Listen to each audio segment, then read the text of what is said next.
On today's Buckeye Roast, Ryan Day met with the media and will break down his key comments as Ohio State turns the page week 8. Then we asked a question on everyone's mind. Did Bret Bielema give the blueprint to beat Ohio State after that Illini performance? We'll dive into our film notes from the game, plus talk about why Twitter is absolutely cooking Sherrone more after Michigan's latest showing. And finally, we'll preview the top games of the week, including which ones could shake up the playoff picture. I'm Chris Drew, and this is the Buckeye Roast with Ron and Q, right here on Dead Air Sports. Make sure you like and subscribe.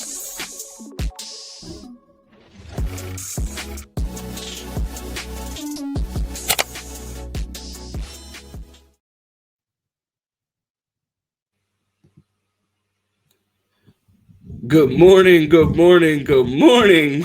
We are back for another episode of the Buckeye Roast. It's your boy Ron James here with my guy QP Ski. Q, how you doing? I was like, is that Ron James? Or yeah. So my co-host was there a minute ago. Oh, there he is. You gotta love it. I mean, if it's not one thing, it's another. But we are back for another episode of the Buckeye Roast. Plenty to talk about today. Q, how you doing? Not too bad, man. Just I'm doing my thing where I buy unnecessary stuff I don't need. So I bought 2 Polaroid cameras for absolutely no reason when I'm still moving and have stuff I need to buy. So make sure you hit the members. Give some stuff. I'm just kidding. But do hit the membership. We got good content. But nah, man, I'm going good. It's good weather. How are you? Pretty good. I was making fun of Q. He told me about this camera a couple days ago, and he told me how much the film cost. And I said, bro, you could book a photographer for your cost per picture. the data analyst in me is like, cost per picture, that's pretty expensive. You could probably book a wedding photographer at that rate. Don't take too many pictures there. Well, since we have a little bit of an older audience, and a lot of them I'm sure had Polaroid cameras back in the day, I bought a couple of vintage ones. I also had one, or my family had one as a kid. But if you don't know, the pack for Polaroid cameras now, so you get 8 in a pack, and it's $20 to $21 per pack. So there you go, stat of the day. Oh, no. Q thought he would bring his own stat of the day, but I brought a stat for Q, and Q, rarely do I have you read the stat of the day, but I'm going to put it up on the screen and just have you read it for the audience. Oh, let me get this out of your way. I see you're going here. Mike Norvell celebrated his 44th birthday Saturday. He hasn't won an ACC game since he was 42. What is going on in Tallahassee, Q? Hey, that is not a real stat. That is absolutely a real stat. You won an ACC game? No, they have not won an ACC game. Oh, like wow. I forgot they lost every game. Yeah. Oh, wow. I forgot about that. Oh, now that is a real stat. Jesus Christ. I was like, that's not a real stat. Yeah, it is. Well, I don't know how to feel about that. He needs to go get a win this weekend.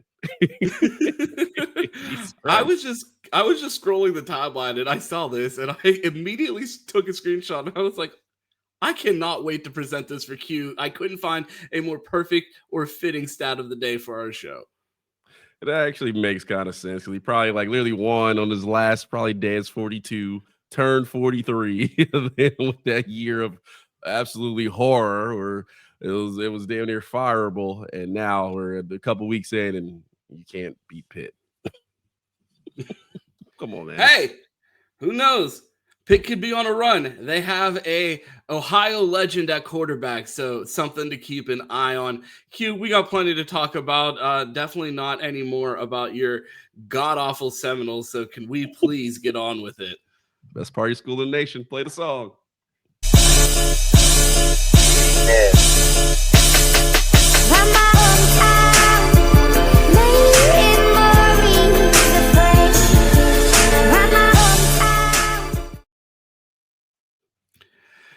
Ryan Day talked to the media yesterday, and we have notes. Q, where do you want to start? Well, yesterday we went on a James Franklin tirade. So we'll start with Ryan Day addressing James Franklin. So no, it is Ryan Day said this on James Franklin's firing. He said, James, and this is talking to him directly, anytime you are somewhere for as long as he has been, he did a lot of great things. They said we had a lot of great games against each other, which they did. They just really couldn't get over the hump. He's going to land on his feet. He's a really good coach. Ron James, is James Franklin a really good coach? And do you agree with Ryan Day?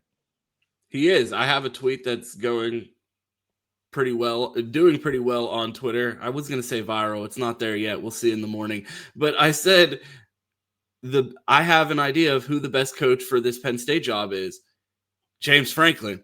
And like when you think about it, it's like, what were they doing? Like, the chances that they hire a better coach than James Franklin, I think, is slim to none. And Q, I'd like to ask you in the audience, this is our question of the day. Who wins 10 games first? Penn State's new coach or James Franklin at his next job?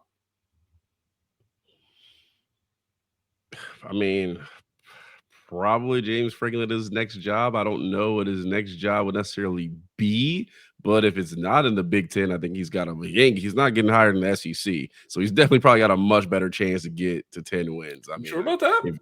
I think Arkansas would take James Franklin in a second. I don't know if he would go to Arkansas. Like, I don't know if that's a fit for James Franklin. Like, I feel like James Franklin kind of feels like if he's not in the Big Ten, maybe at a Big 12 school, and I feel like he'd probably do all right. So I could see that. James Franklin, Oklahoma State, you heard it here first. No, get the hell out of here. Get the hell out of here. His family didn't want to be in central Pennsylvania. I don't think they want to be in Stillwater, Oklahoma either. Hey, man, Dillingham leaves and he's at ASU. No, that's somewhere to go. Ryan Day talked about the running back, said Bo Jackson is feeling good this week and is ready to have a good week of practice. That's good to hear after seeing him seem a bit hobbled. We talked about the potential ramifications if he were not able to go. Honestly, let him chill. if Bo Jackson was in street clothes on Saturday, I wouldn't even mind. I'd like to see James Peoples get things going against Wisconsin, and I think this is an opportunity to get guys a chance to play. But to hear that Bo Jackson is healthy is exciting to hear.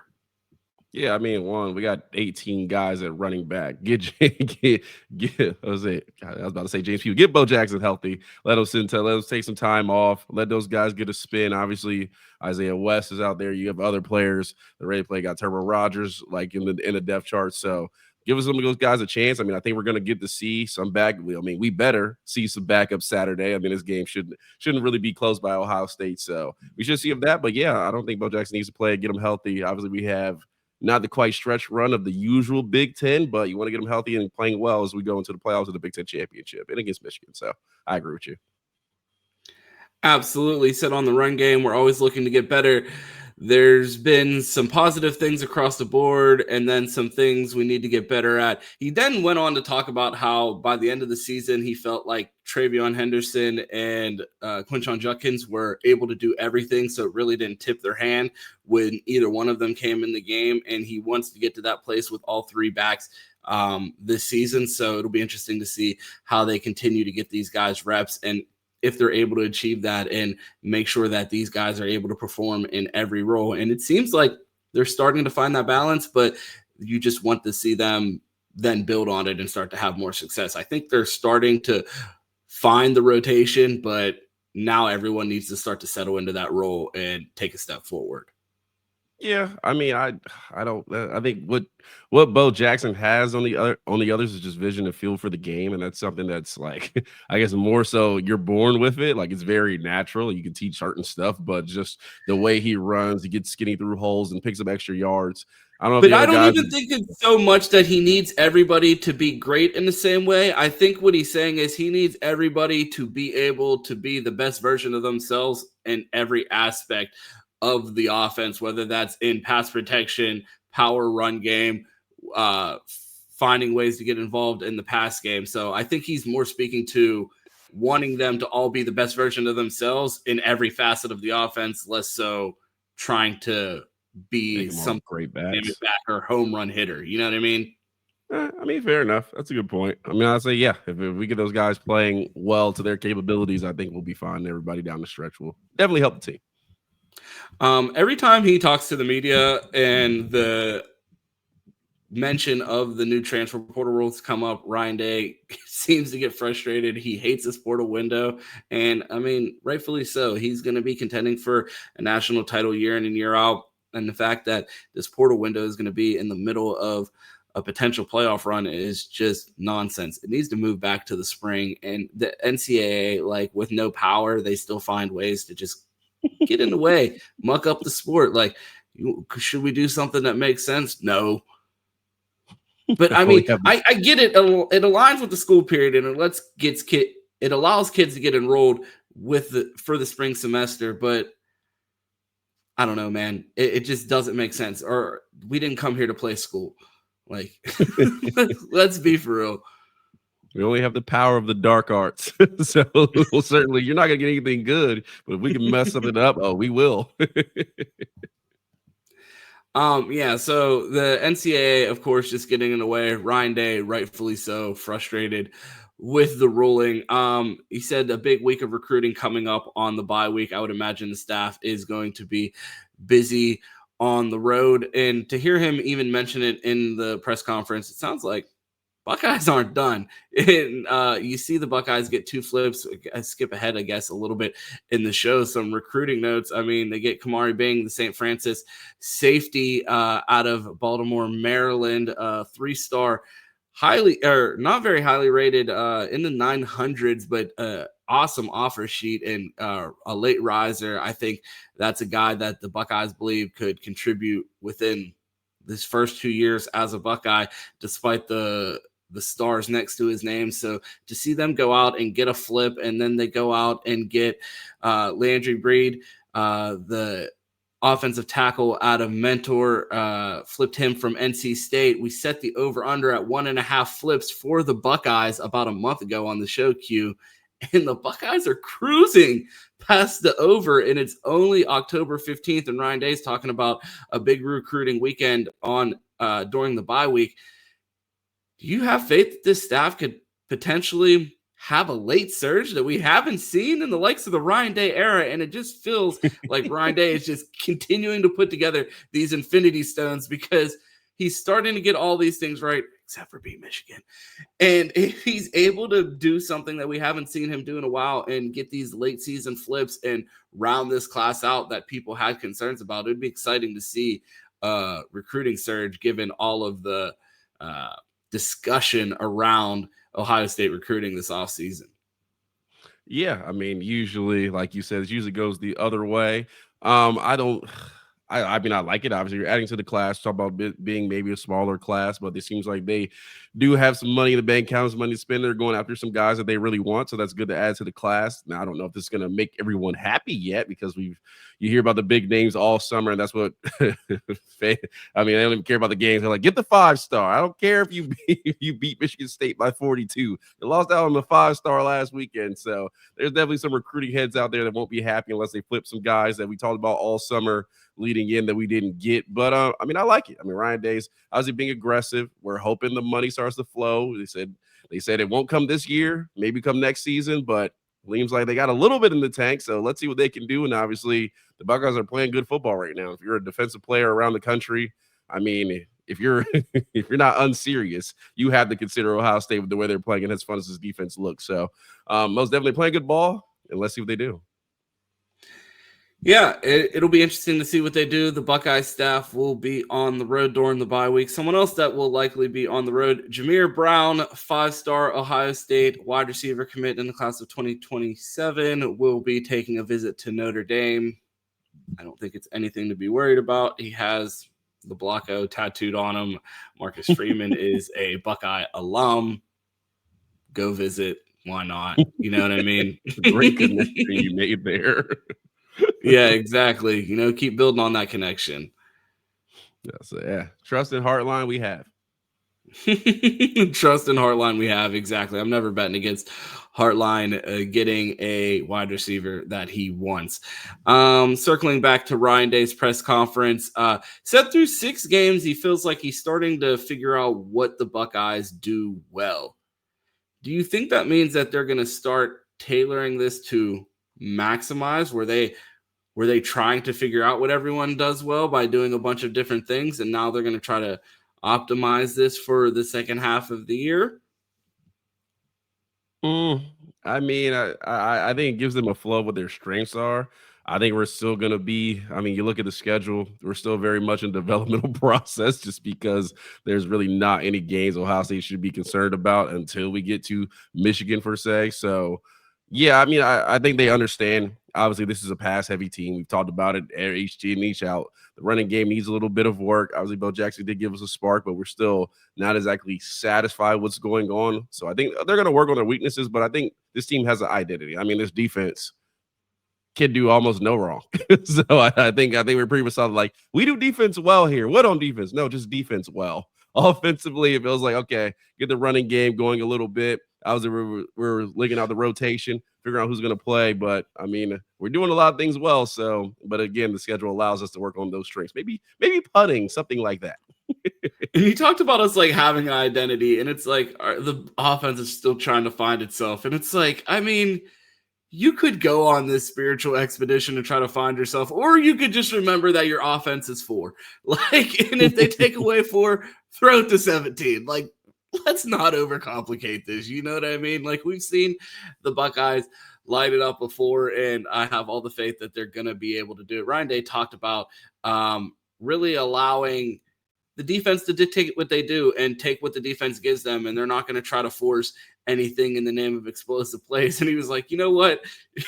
And this is like a very coach speak, but like, he's dead ass when he says it. Like, he was like, I mean, there's also a chance for an explosive play on every play if everybody executes and you break a tackle. So, I mean, if you want explosive plays, go make one. And I was like, I mean, he kind of cooked. I mean, like, you know what I mean? Like, how do you argue that? Like, I mean, he's like, oh, you want me to scheme something up? Well, you could break a tackle. Like, that's like, I feel like Brian Day's moving in such like a mafioso type of thing. Like, I'm going to call these plays, and if you want to score, go do something. Like, go make a play. You're a 5-star, right? Oh my God, that so reminds me. For middle school football, I had a coach say each play in our playbook is designed to get a minimum of 5 yards. It's like, well, thank you, coach. Like, I'm glad you're really scheming it up for us here. Like, no, you think? What about QB sneak right up the middle? That guaranteed to get 5 yards? Shut up, man. Bro, our coaches say some cornball shit. I tell you. Just one more, man. I remember this is so funny. We had this dude on the team named Michael Furr. He played like lineman, like really good kid, did what coach wanted. Like, he was like the coach's like gym. And he's coming out, and coach is like, he did something really well. The coach was like, you see that? I wish I had 50 Michael Furrs on the team. And I'm like, bro, there's only 35 players. You'd have to cut some. Like, we don't have enough roster sponsor jerseys for 50 players. We don't even got enough jerseys for 50 Michael Furrs. You cut some, you asshole. But continue, Ron. I'm sorry. Oh no! Back to Ryan Day's press conference. He said he needs to. We talked about that. Needs the running backs to be able to do everything. He talked about Devin Sanchez's performance. Said thought he graded out well. So I mean, what we thought we saw. And then he talked about Jermaine Matthews feeling like he showed them that he now enters that group of players on the team like Arvell Reese and Caleb Downs that they feel comfortable moving around and think that they can be elite in different positions. So just another opportunity to make this defense more multiple. And we've seen this in years past, how like these minor injuries or slight bumps and bruises keep a guy out a week or two, but it really opens up an opportunity for guys to get reps and show their ability to do different things. Austin Serveld starting at left tackle because, you know, in fall camp last year, a virus goes through the offensive line room and we only have 6-7 guys that are able to play on the offensive line during fall camp, and Austin Saarveld's played left tackle, and a year later he's starting there. So these small windows of opportunity allow players to make the most of their development and take a step forward, and also allow the coaching staff to find different things and mix different combinations of players that they didn't think that they would be able to play. And now that they know that they can be more multiple with Jermaine Matthews, and feel comfortable that if there's no need to rush Lorenzo Styles back with the performance that Jermaine had, it's good to know, because, I mean, in years past, we had, kickers repping at cornerback in practice, and now we have, we have multiple first-round draft picks out there. Yeah, it's good to see. I mean, we talked about it a lot on Monday. I mean, I thought Jermaine played really well moving inside, and Devin Sanchez didn't really step much of a foot wrong in his first start. And I know you like the Lorenzo Styles at safety, allows Caleb Downs to get moved around a little bit more. So I said, hey, both of them. Like, give me a little bit of both. We know now we can. Oh, you had something? No, I was going to say, I couldn't agree more. It allows them to continue to be multiple in different ways, and you can keep Lorenzo fresh and get Devin on the field more, and just feel like you're throwing even more looks at the defense. So them becoming more multiple, I think that just makes this defense even better. Yeah, I mean, I agree. You guys are playing really well. So and I haven't given a lot to the defensive line, but I mean, they've stepped up over the past few weeks. Guys were like, beginning of the season, like, okay, we heard a lot about them in the offseason. We haven't seen much yet. Guys are continuing to improve. I think Kenyatta Jackson had a really good game this past week. If he starts playing better, I mean, we saw Jason Moore get some time, and we saw Tywon Malone, I thought, had a really good game, maybe one of the better games I've really seen him play. So, I mean, if that kid continues, man, it's just the Death Star is here on defense. It may be on work, or they maybe figure out what they do well on offense, but the other side of the ball, they are blowing up planets. Yeah, I mean, the big topic of the day was, did Bret Bielema give the blueprint to beat OSU? And you watch the tape, and it's like, no, not really. They just took what Ohio State allowed them to have, and I don't really feel like they had that many explosive plays. And when you watch the all-22 back, I hate to be that guy that's like, man, they were holding on every play. Q. I mean, they were hugging out there. Like, I don't even know how to describe it. It was ridiculous, the amount of holding that we saw in this. And like, a lot of these drives where Bret Bielema was like, they couldn't do shit with us when we were doing hurry up offense. And I'm like, you had multiple drives that would have been completely derailed if the refs would have thrown a single flag. And like, everybody's like, oh, you could say the same about Davis and Igbenogson. And I'm like, okay, let's just throw the flags equally and see how this plays out, because I promise you they were holding more than Davis and Igbenogson. That's one person holding on defense versus their entire line holding. Yeah, I mean, we know how holding penalties go around here. We've never get them. We got one finally in the Natty during our playoff run after some egregious holds. So they're not going to call it. You just run to have to play through it. It is what it is. But by the letter of the law, and being a fan where it doesn't really affect me, yeah, man, throw the flag. Hold like crazy out here, ref. Yeah. Hey, players, y'all play through it. Me, I'm going to complain. Exactly. I am also going to complain. I did get a chance to watch the all-22 on defense. Did you get a chance to watch anything yet, Q? No, I am leaning your experience because I've had the two busiest days of my Buckeye Roast career. So on rewatch, Seatbelt Society, I tweeted to Perry the Platypus meme of him putting on like 9 seatbelts, and I was like, that's what it feels like watching this Ohio State defense. Every week I watch this all 22 and they snap the ball, and it's just like white on rice. Everybody is just strapped up in the secondary, and there's barely anyone open. One of the things that jumped out on rewatch that I didn't catch on the first watch was Devin Sanchez getting involved on the run game. Like, just seeing like a true freshman, you know what I mean? He's out there 18 years old playing out there with grown men, and he's putting his nose in the run game. And to see that from a corner, like, I think that just, talks about the mentality that he has, the mentality that Walt brings to that room. I think that starts with Iggy, man. I think he's one of those players that I feel like Iggy, Jermaine, those two, like that cornerback room, the energy, the willingness to tackle, I love it. Like the standard that it sets here at Ohio State of what they expect. And then you even see it from Aaron Scott trying to decapitate people on special teams. Like that dog that we have in our corners, and the fact that Devin's been here, not even 11 months. And like he brings that mentality and just dives into the culture like that. You just love to see it on the rewatch.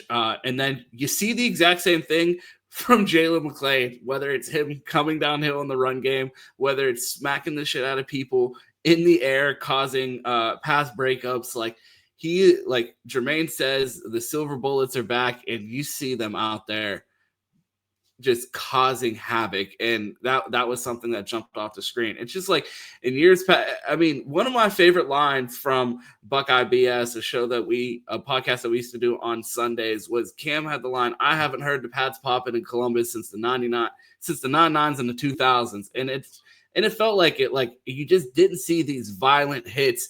And the Buckeyes just play at just a different type of speed and like, even when I watch around the nation, I just don't feel like I see other teams playing at this speed, because like they're just coming downhill with no regard for anything, and they're just smacking the hell out of people. And to see it from our corners, our safeties, and you already know what's happening with the front seven. Yeah. I mean, you feel like you could just play with reckless abandonment, especially when you trust the coverage behind you. I'll have a couple questions for you since you did watch it, but yeah, I mean the way we're hitting right now, the tackling, and I one thing I say, I understand everybody likes the big hits, but the amount of form tackling that's going on at Ohio State, like you talk about. Jim knows when he got here, we had the missed tackles, and he kind of trailed it down a little bit there. I mean, we've got some, but I'm not trying to give Jim Knowles too much credit right now, especially because his name's hot, especially in the UCLA and Northwestern circles. But when Matt Pete comes in, I mean, Caleb Downs in space, we know it's him, but Jalen McClain, his tackling, like guys around here are just not really missing tackles like that. They're wrapping up, they're really fundamental, and then if you don't get that, you're going to get a hit. So it's like just the fundamental tackling has been excellent this year. Oh, absolutely. And what's a testament to the tackling? Like, remember when we would like do the recaps of Ryan Day's press conferences, and they'd be like, "So you said you guys don't tackle in practice. You want to tell us a little bit more about that? Because like it looks like you guys aren't tackling in practice when you guys go out there and play in the game." And like you haven't heard these concerns about Ohio State tackling, like, and even the open space tackles that they were able to make, like it's just an overall culture at Ohio State. And and again, you don't like to, it's easy to pile on Jim Knowles, so I'll throw him a bone here. Like, I mean, you saw it upgrade in the Jim Knowles era, and you've seen it continue with Matt Patricia, because I don't want to just give Matt P all the credit like this is just something that's happened overnight. Like, no, this mentality and physicality has been building in the culture at Ohio State, and you see it each week with Ohio State's open field tackling and just their ability to just come downhill and smack people. And then it just felt like the entire film watch was them just taking, it was just quick game and free access throws. And if that's what Ohio State's going to choose to give up, that's what they're going to choose to give up. And if people think they're going to march down the field like that and execute against Ohio State for 4 quarters, and you're going to do RPOs, quick game, and take free access throws, and then you're going to execute against the best red zone defense in the country in the red zone. Does that sound like a great plan to you, Q? Not the way. Unless you have a badass trick play waiting for you, you're probably not getting in there. So it's like Bret Bielema figured out the secret to beat the 2025 or the 2015 Warriors: shoot more threes than Steph Curry. Like, no, I don't think making more threes than Steph Curry is really just a feasible game plan. So, I mean, if you think you're going to execute for 4 quarters and have long sustained drives against his defense and execute, you see the Buckeyes still come away with 2 takeaways. And it's just like, that's what happens. Like, you're not going to be able to execute against a defense that is this multiple, this deep, that's going to be able to stay this fresh. You continue to see them add bodies to the rotation. You see Devin Sanchez taking on a bigger role, getting his first start. You see Jason Moore finally starting to flash. Edric Houston hasn't even gotten back to the form that we've seen him play at last year. This defense is still getting better. Peyton Pierce is getting better by the week. Like, you see it each week on the film. Peyton Pierce is getting better. Like, this team is just week in and week out. And we talked about it earlier in the year. All of these things are correctable. And I like that we're seeing flaws on film, because Ryan Day in his press conferences, you can see the mentality that has. He is a psychopath on a mission right now. And he is not taking any mediocrity in the Woody Hayes Athletic Center. And he's correcting all of these things week in and week out. And you're seeing it on the film, this team get better. And I still think there's room for it to continue to grow, which is the scariest part about it. Yeah, I definitely agree with that. Since you did watch the All-22, I had some questions for you, personally, but you've touched on a couple. Only the defense. But yeah, well, first I wanted to know how you alluded to how Devin Sanchez looked in coverage out there. You touched on him a lot, also too. Jason Moore talked about he flashed. What did you see from him? How did he look? We waited years to see Jason Moore. We finally get to see him in some extended time. How did he look? Capable. I mean, we've heard about him becoming the forgotten man in that room and even slipping down in the depth chart, despite him being in a boot early on in the season and just finally getting time. But they put him in, and he looks serviceable. He's taking on double teams. He's staying in his gap, and he's being, 6'5", 315 pounds. I'm like, that's what we need you to do. Go out there and be a Division I athlete at your measurables. And I think he's doing that. And to have another body in that defensive line rotation, a position that we talked about being thin, and seeing Tywon Malone get better week in and week out, Caden McDonald being who he is, knowing the potential, even if Edric Houston only gets back to what we saw him by the playoffs last year, and you add that to Jason Moore, Will Smith Jr., and the rest of the defensive line rotation, I think the Buckeyes have a serviceable rotation, and not so serviceable that they're going to be able to rest K-Mac in some of these games that if they get out of hand, you're going to see a fall off, but you're going to be able to feel comfortable with the guys that are coming in after that. So I think a position that went from a weakness to potentially a strength by the end of the season, if a lot of these guys are able to get rolling before the end of the year. Yeah, I mean, that's what you want to hear. Obviously, I don't think K-Mac is going to be here much longer. I think he's going to be out that door and making a lot more money than I can dream of. So definitely looking at him out. So Will Smith Jr., guy you talked about earlier in the season, sounds like he's doing well. I mean, he's continued to up his game and playing a lot better than even I've been impressed. And if Jason Moore just continue to come along, and we got young players coming in here, it sounds good. And that's how you build the building blocks for next season. So, I mean, there's not much to complain about the defense. So what am I looking for? Which young players are stepping up that I need to keep an eye on? And obviously, Edric Houston, we all know about getting him healthy, getting him playing well is going to be a definite key into later in the season and next season. So it sounds like we're trending in the right direction.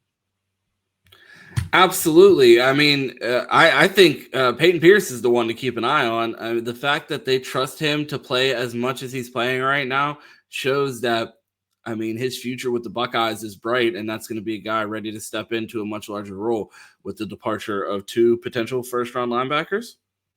Yeah. Jason Moore, also the fourth highest graded PFF player on Saturday against Illinois. K-Mac number 1, Caden Curry 2, Iggy at 3, and Sonny rounding out the top 5 on defense. If there's any names that you're particularly interested off the top of your head, shout them out and I'll get you that name. Julian Sain, the highest graded offensive player. I think he might have been the number 1 quarterback in the country with a 92 grade. Carnell Tate at 3, Josh Padilla at 4, Jeremiah Smith at 5, rounding out the top 5. Nate Roberts at 2, but he only had a few snaps there. Josh Padilla only played a couple snaps as well. Austin Saraveld graded out pretty high. Yeah, so, I mean. Give me Bo Atkinson. I've been hard on him lately. Bo Atkinson. Worst grade on the defense, 51 overall. Yeah, okay. Sorry, Bo. Maybe next week. Oh, Brandon Ennis. You always got to give Brandon Ennis' grade in there. Brandon Ennis, second lowest on offense, 57. All right. We'll keep an eye on those. Oh, the other question I had: how much did Caden Curry get held on Saturday? I mean, yes. Yes. Okay. I figured I have to ask that. It was probably pretty egregious. I'm like, I feel like I should be seeing more Caden Curry, but I have an inkling why I'm not. Ryan Day talked about the offense. I did have that clip. I forgot to play it earlier. I wanted to circle back to the notes from his interview real quick and get your thoughts on his offensive approach. Two sides of the same coin. Well, I think you have to look at how other teams are playing us as well. So I think that goes hand in hand. So to answer your question, yes. But also, if a team is going to start playing more man and putting a single safety up there and challenging us more, you probably would see more explosive plays. If a team is going to say, listen, we're going to, I've heard coaches say in their press conference, we're going to keep it all in front and make you take the short stuff and work the ball all the way down the field. And if that's their plan, that's their plan. We have to be willing to do that and not let our pride and ego get in the way. And that's why I keep going back to the selfishness. It's very easy because of how some teams will play us to say, I'm not getting enough touches, I'm not getting enough explosive plays, those types of things. Minnesota challenged us some more, and we were able to create some explosive plays in that game. Now the question is, when we do get those defenses, are we able to build explosive plays into it? That's where the challenge is, and so we'll always work to do that. And every play can go for an explosive. So that's what I try to tell the guys all the time. If we just do a little better job blocking, running, making guys miss, blocking on the perimeter, spacing out the route better, deliver the ball a little bit better, we can always still create explosive plays. But I think to answer your question, I think it's yes, how we put together complementary game plans is important, but also we have to recognize how teams are playing us, and then we have to be able to adapt. But there's no question we always are looking to be explosive and want to be efficient. I don't know why he does this. It's all good. Well, since you wanted me to answer that, no, I mean, I agree. I'm not going to give you that every play is designed for 5 yards quote again, the world famous one from my coach. But I mean, I will say that people expect week in, week out it to be bombs over Baghdad for Ohio State and just explosive. Throw a D to Jeremiah Smith with 8 guys on him. And obviously, you're not able to do that. And then you felt that in these games. I mean, I felt like at times we've held back on the pass, but Illinois, they're a ranked team for a reason. They're smart enough not to just say, yeah, let's play man on Jeremiah Smith and see what happens, other than when they did in the red zone and they saw what happened.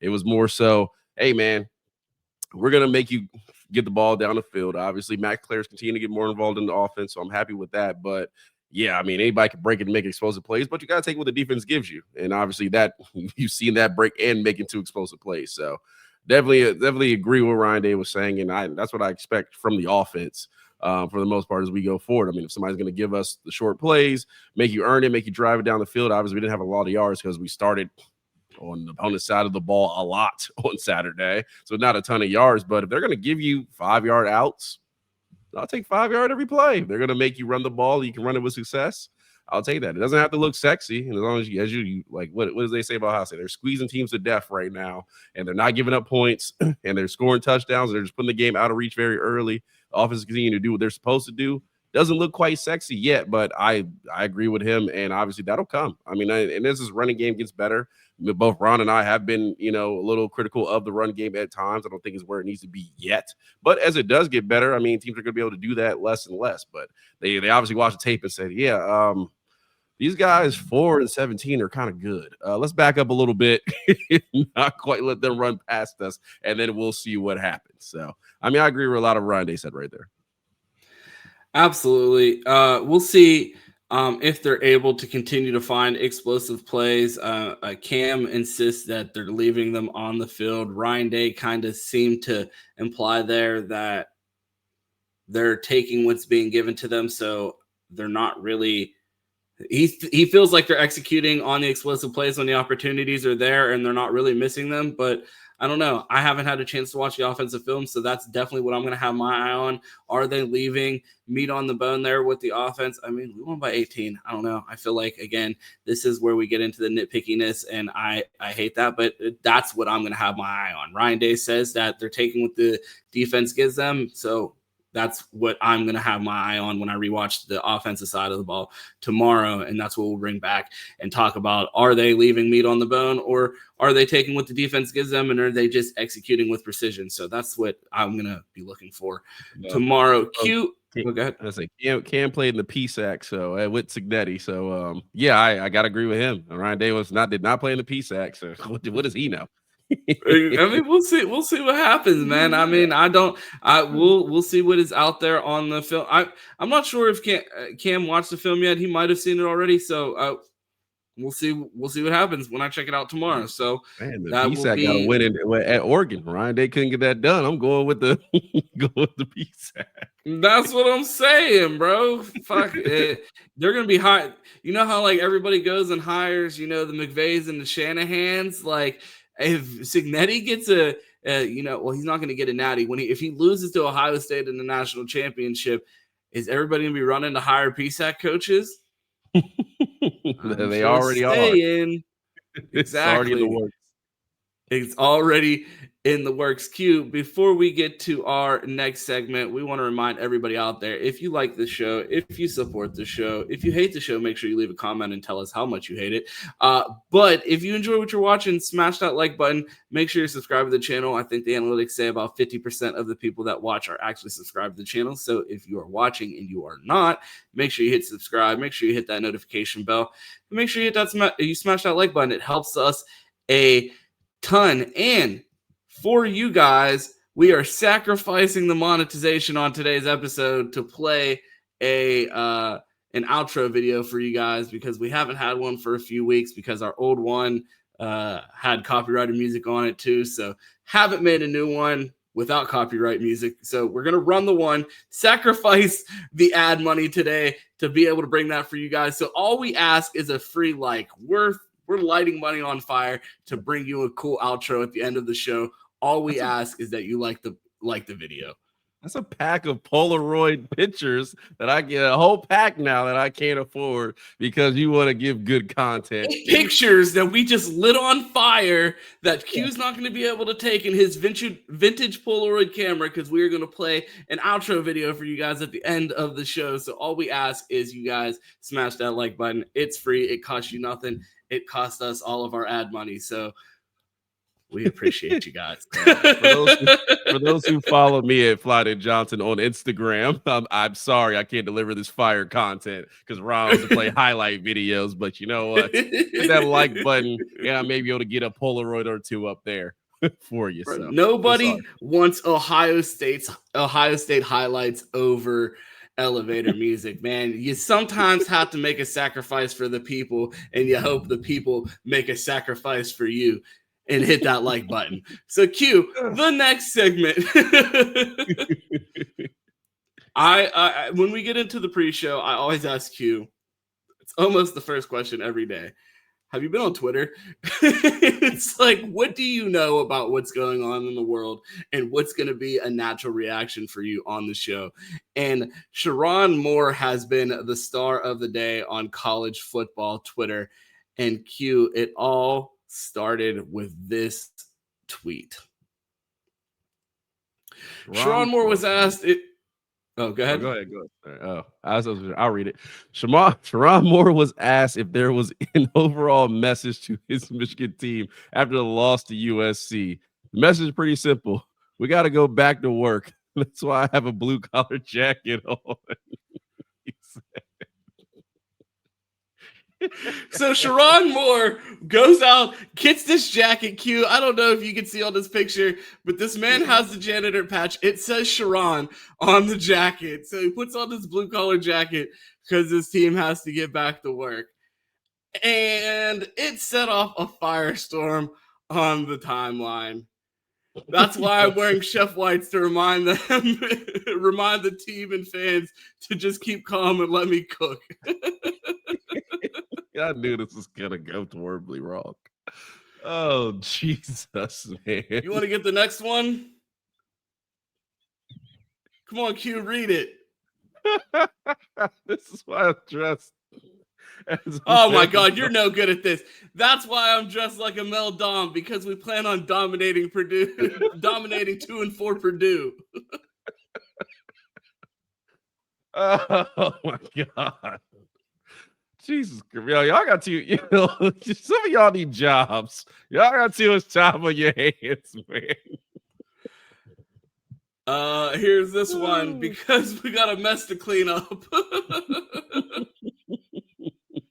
My personal favorite, I'm wearing a donkey costume to remind the team that we are ass. I feel like I'm being very liberal with my tweet of the year nominations. I think I might have 2,000 tweets nominated, but people have been absolutely cooking on the timeline, and this is absolutely one of my favorite tweets of the year. Bro, this reminds me of, you ever see that Instagram? I'm not trying to get us banned, but you ever see that Instagram video where the girl's doing that interview? No, we're not getting banned. We're not getting banned. The next one, I think this one could be, and to show my team we can still win a national championship after 2 losses. He has an Ohio State polo on. I don't trust your judgment. You always get us canceled or almost get us canceled. You're giving the audience the double burn right now. I think this one will pass. Okay. We'll figure it. We'll run it in the after show. The next one. And remind the team we face the fire. We don't run away from it. I mean, Twitter was absolutely on fire today with Sherrone more memes. And I had to bring him to the show. Like, I knew you would get a kick out of it. I knew you hadn't seen him. I knew you would try to derail the show with some nonsense. I have the perfect comparison for this, but you know what? I'll save it for the end. We're already unmonetized. The last segment that we have, Q, I wanted to talk about the top games in week 8. And I mean, again, any list that doesn't have the number 1 team in the country on it as one of the top games being played, Penn State doesn't have a head coach or a starting quarterback, and Iowa doesn't have an entire offense, and they're on this list, Q. What are we doing? I didn't even notice that game was on the list. Jesus Christ. That's what that's what I do. I don't know. Maybe I need to talk to my therapist about this, but like I look at these lists and the first thing I find is what is the worst game that doesn't belong on this list? And it is absolutely 3-3 Penn State with an interim head coach and a backup quarterback going against Iowa. The most boring game you can possibly find out of any games where I think an actual rock fight would be more interesting than this. Top game, and they're gonna really light it up in Iowa this weekend. Hugh, what is the game that you're most excited, bro? Ohio State, Wisconsin's better than almost every game that I'm looking at on this list. Oh, okay. I do have some intrigue here. So since you hate all the games, I guess I don't hate all the games. There is one game that belongs on this list, and it's at 3, and it should be number 1. Yeah, well, definitely that one's a good one. So I'll leave that to you. I think LSU might move up to 10 if they beat Vanderbilt, which they're already at 10. So you have that. I'm calling upset alert with Ole Miss in Georgia. I'm calling an upset alert Who's here. An upset alert? This game, the spread's probably less than 3. Like, how is that an upset? This is a coin flip game. I don't know what the spread is. All I know is Ole Miss has hung their ways in the top 5 and has not moved. If you don't know the spread, how could it be an upset? Is that not the definition of an upset? Or are you going by purely ranking? I'm going by purely ranking until I know the spread, which I'm going to look up right now as you talk about USC and Notre Dame. Okay. I'm going to go. No, USC Notre Dame, I think that's one of the most intriguing games because I feel like with the way USC has been playing and the win that they were able to get over Michigan, this is an opportunity for Notre Dame to get a quality win on their resume if USC is able to win out. And with the physicality that we saw them play with against that Michigan team last week, you think that's a team that's going to compete throughout the rest of their schedule this season. If they are able to beat Notre Dame, I think that's a big resume builder for USC, and vice versa. If Notre Dame's able to beat USC with the way USC has been playing and the win they were able to get over Michigan, I think that's an opportunity for Notre Dame to backdoor themselves right back into this playoff. No, I mean, I agree. If they can get that win, I think USC is a solid team, as we talked about a week ago. I It feels think like a playoff game for these this is teams. the game. It's If a Notre playoff Dame, game. if Notre Dame doesn't win this game, they have no notable wins going trying to get in the playoffs. They won't. 3 losses will eliminate you. And USC still with a chance out there to backdoor their way into a playoff. So it's an important game for them. Obviously, that's probably. Yeah, for me, that's probably the high. I mean, Big Ten homer. So that's probably the highlight for me this week as far as games. And also, too, I just want to let you know there is no current spread for Georgia Ole Miss right now. So I'm going with an upset for Georgia over Ole Miss because they're the higher. No, it's the higher ranked team. I looked at the data. There's just no spread information out there. So now I got to go with what I'm presented. Upset. I would imagine there's absolutely a line on a sports book, but Q's probably looking at like a sports blog. I'm on Google.com. I just don't see. Yeah, try FanDuel. I guarantee there's a line on that game. While Q learns how to use the internet, I'm going to talk about the game that is ranked number 5 on this list, which is a rivalry game that I believe belongs higher up. I mean, Tennessee, Alabama. Every week I want Alabama to prove to me that Florida State game is a fluke. And until I see them get through the rest of their schedule where they don't look like a team that could lose to Mike Norvell, I'm just going to have doubts. And I think this is just another data point for me to get rid of those doubts. And we'll see what happens here. So that's a game that I'll have my eye on. I mean, does the Mormon Bowl do anything for you at number 4? No, of course. Utah trailing the only team would seem like life outside of Texas Tech and Big 12. So let's see if they continue to keep this win streak again against BYU and the Mormons. And again, we're going to have to find a new graphic maker. College Football Report. You might get fired. Bro, stop putting Boise State on these graphics. Like, Boise State is never a top game. Like, and then the nerve, like, against UNLV. Like, just tell us, make the graphic 8 games next time. Also, too, can we find, like, a sizable image that fits within this graphic? Like, if you don't actually watch college football, it's like, or you're not tuned to the every team's logo. You're like, who's Georgia Tech playing this weekend? Hey, Q, we're stealing graphics here. We have no place to make fun of their artwork. I appreciate the hard work you guys put in at College Football Report. Shout out to you guys. Give them a follow. We take your free graphics. Yeah, could they be better? Maybe, but I'm going to complain more about your ratings than your graphic design work personally. I mean, the logos look good. I wish I could see some of them. I mean, you're not. You can't tell that that's a T for Tennessee. Maybe it could be an I. For Iowa Community College. I don't know. Utah looks like the Roman numeral 4.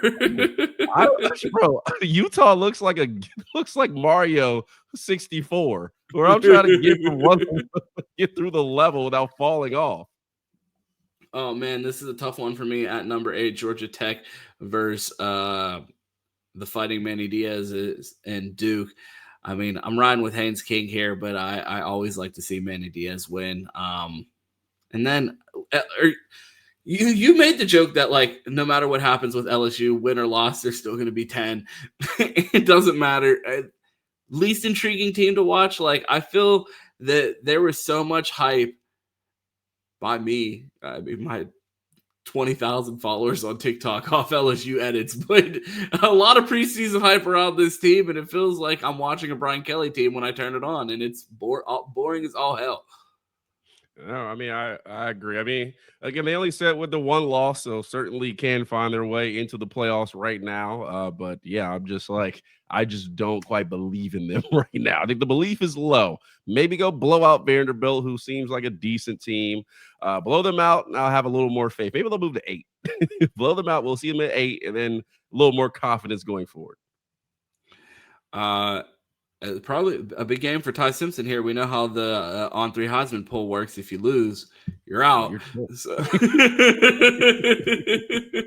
I'm looking for someone to really flash in the UNLV Boise State game to end up in the Heisman poll. Yeah, we'll see. Some big games this weekend, man. I still can't believe Penn State Iowa's on here, but you know what? Ron said don't complain. I'm not complaining. No. I said don't criticize their graphics work. We can criticize their football knowledge. I just want to see them. I just want to see the graphic. That's all I'm asking. Q, I'm looking at the note. I think that's all we have. We looked at this. We looked at the note pre-show and thought that we were going to have a super long show, and we're cruising in right under an hour. Let the people know where they could find you. Yeah, sorry, y'all. The FanDuel site is down, so unfortunately, so couldn't get that spread. But as long as make sure you do the Buckeye Roast, and that's it. Ron, was it OH and IO? We out of here in the show. That's it. Vida Johnson, City. No, I'm researching this. The opening spread was Georgia 6.5 points. Georgia's the favorite. So okay, and I would imagine you found that exact same statistic, and that's why he was trying to skirt past it. But that took me all of 10 seconds to find. But not much funding for R&D around here at Dead Air Sports. Clearly, must be one of those off betting sites that you see on Twitter all the time. I literally typed in Ole Miss Georgia spread, and the first article was opening line spread for Ole Miss Georgia makes no sense. I agree. Upset. So man, Cityboy Quentin on Twitter, Vida Johnson on Instagram. Make sure you hit that like button. We do appreciate it. We are burning money for you, but those likes do help. So definitely do that. Again, shout out to Robert H again for gifting the memberships. If you do want to be a member, yeah, we're 3 away from 50. Almost first 50 in. If you want to be part of that first 50, Chris Drew has a lot of content behind the wall. We are cooking stuff up most definitely. So make sure, and you can watch live shows on Fridays with us and hang out with us. I butchered that last weekend, but things happen, technical difficulties. So all that. But if you want to do that, join the members, hit that like button, hit the comments. Ron, where can they find you at? They want to find me. They can find me weekdays here at 10 a.m. for the Buckeye Roast here with my guy Cube, Monday through Friday, talking all things Buckeyes, all kinds of nonsense, national talk, all that good stuff. You can catch me in the Bleacher Report app post games with my guy Chris Drew for instant reactions after the Ohio State game. You can find us in the Ohio State team stream in the Bleacher Report app. And then you can catch me on Twitter at 2Ts. It's 2_TEES. Like Q said, we're lighting money on fire around here to bring you guys an outro video because we don't have any content without copyrighted music on it. Like, no one wants to listen to elevator music. Q shakes his head because he always yells at me for doing this. But I want to bring you guys fun content, and he couldn't help but nod his head when I played him the outro, so he knows it's worth it. Let's light this money on fire. Smash that like button. It costs you nothing. It costs us all of our ad revenue. We appreciate you guys tuning in to the Buckeye Roast. I hope Chris isn't listening. You know how this thing ends. It's always go Bucks, and of course, OH. No Polaroids. I mean, IO.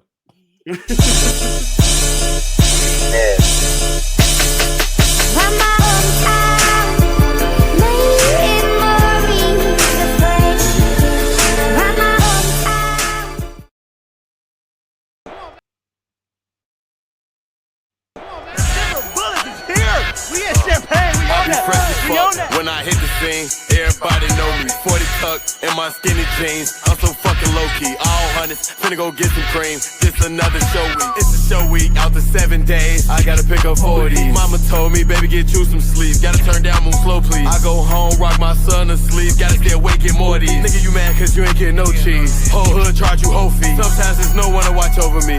Too broke, can't get close to me. Send her out, say hello to me. Never respect when approaching me. And don't act like you don't know it's me. Know that bitch somewhere close to me. And I ain't got no reason to be on that. You the one to vent your homie. Even though I really be on that. Beat a nigga up if you want that. You can't even buy a whole lunch, Jack. Better get a clock and punch that. Used to run my hood like a rug rat. We went to war with one guy. Ain't lying, we'll go, they come back. All on defense, we bust back. So they want me whack. 100 shots out the back of the lag. I spit that shit that you get had to and make you want clap after that. Then try some shit that make you contemplate on it after the fact. Rap about the shit you living, nigga, what happened to that? I don't give a fuck about the rap game no more, nigga, I'm after the check. I ain't with the rap beef, nigga say my name once, I'm after his neck. Reach for 150, I'm